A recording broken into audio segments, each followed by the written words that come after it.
¿Cuántos años tenía? 76. 76. 76. Está más fuerte que un chico de 15 años. Así me dicen. Hermanito, con ella ya.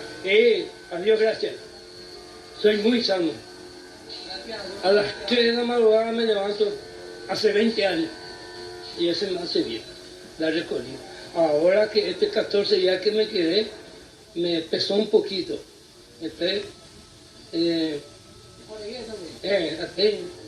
No hay que pesar mucho. Me levanto y lo mismo parece que voy a ir a trabajar.